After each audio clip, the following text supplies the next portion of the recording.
Welcome to the KuppingerCole Analyst Chat. I'm your host. My name is Matthias Reinwarth. I'm the Director of the Practice, Identity and Access Management here at KuppingerCole Analysts. My guest today is Nitish Deshpande. He is a research analyst with KuppingerCole. Hi, Nitish. Good to have you. Hi, Matthias. I'm glad to be here. And it's been a while since my last podcast, so looking forward to this one.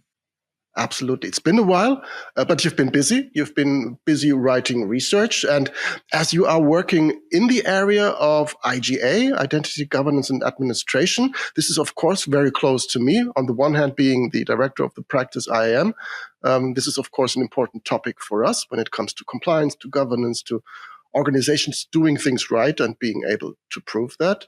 And on the other hand, I'm the head of advisory. So I see where organizations currently are struggling when it comes to properly using and implementing and designing IGA solutions. And one aspect that I see is really the topic of access governance. And you've been working on that. Why is this such an important aspect when we are talking about access governance? Yes, exactly. As you mentioned, access governance is very important. There is an increased demand for access governance only products in the market, especially from organizations that already have identity provisioning in the place, but not a dedicated access governance tool. And one of the reasons that we have seen is that organizations are struggling with visibility. Access governance solves this issue.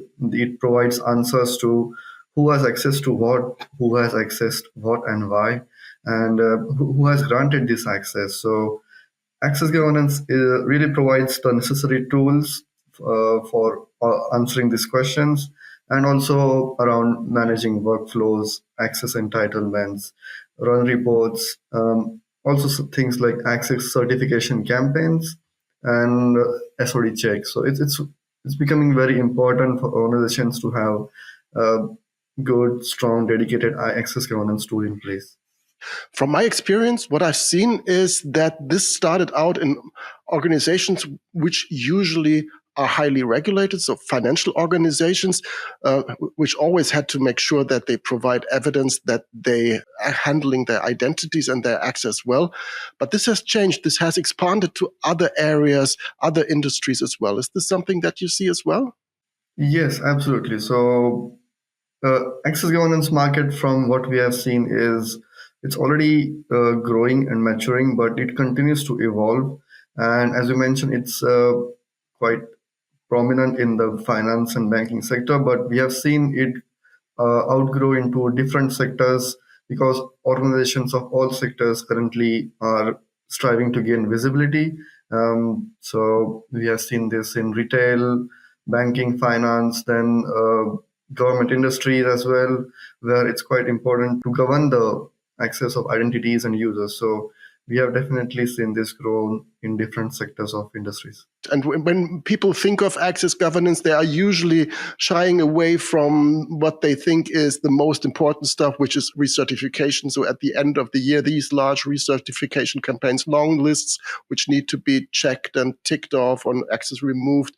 But if you look at the full market, at the full capabilities, what are the capabilities across access governance which address these issues to gain insight into who has access to what and why? Yes, it's much bigger picture. So definitely it has components about access certifications, but there's also about collecting current and previous access information from different system of all the users. Then you need to have a responsible person who provides access certifications and checks the current status of access controls. Then also the thing about access analytics and intelligence is also on the rise. Access analytical capabilities to facilitate organizations and help them understand the current state of access controls using automation and machine learning and AI is also a trend which we have observed, which is picking up in the market. And then you also have risk-based access management, where access is assigned to users based on their risk score, and also providing interfaces to request access to specific information for systems, including workflow, policy, organization.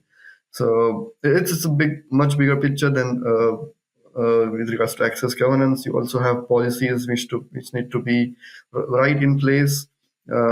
So while working on this, I have found out many more things which align with IGA, but also are more specialized when it comes to just access governance.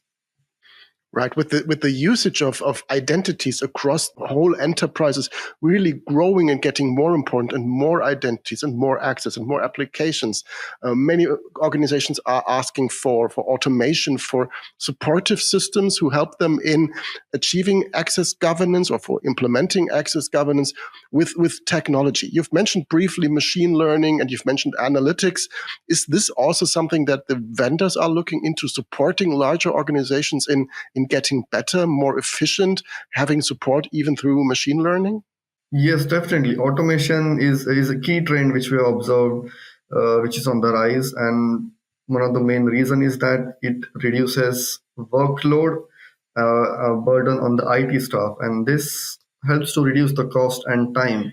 And that way, the administrators can focus more on let's say, for example, the low risk access request can be automated.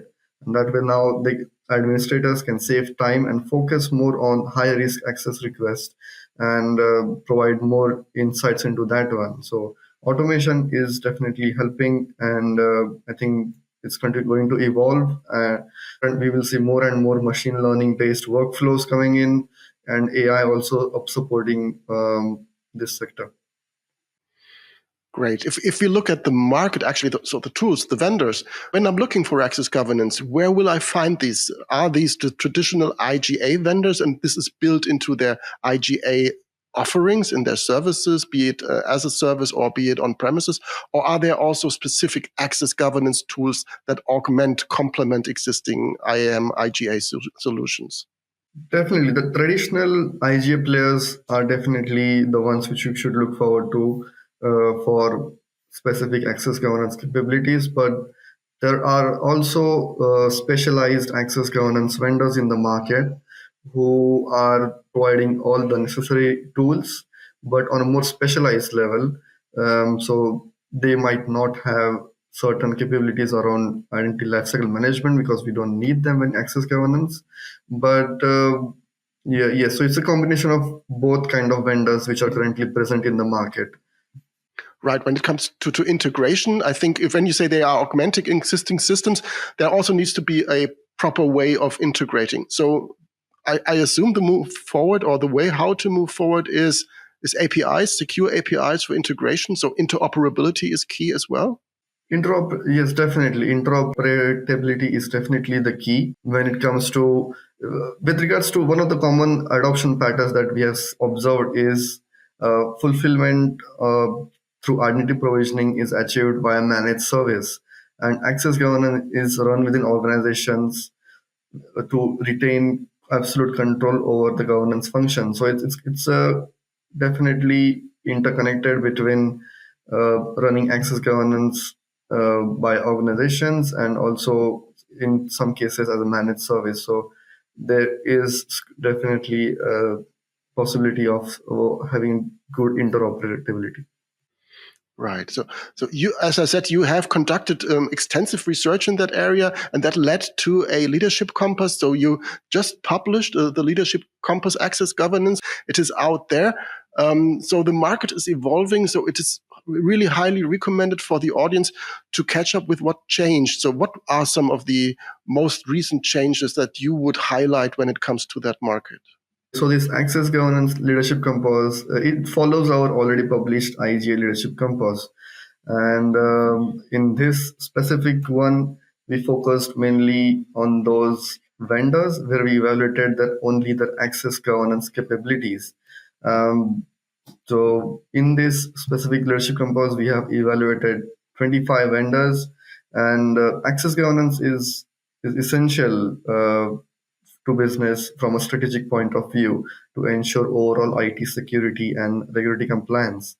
And the level of identity access and risk intelligence has become a key differentiator between access governance product solutions. So we evaluated product vendors of all sizes who are also supporting customers of all sizes.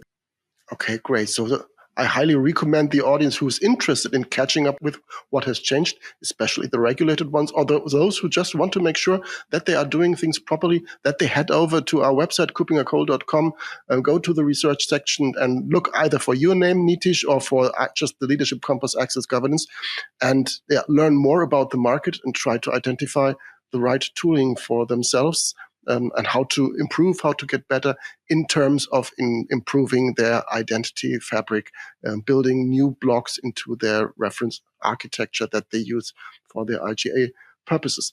Thank you very much, Nitish, for telling me so much interesting insights into the market of access governance, being a subsector of IGA, but more. So thank you very much for your time. Thank you for having me on this podcast. Thank you so much. Thank you very much, and we'll be having you soon again. We won't wait that long again. Thanks, and bye-bye. Thank you. Bye.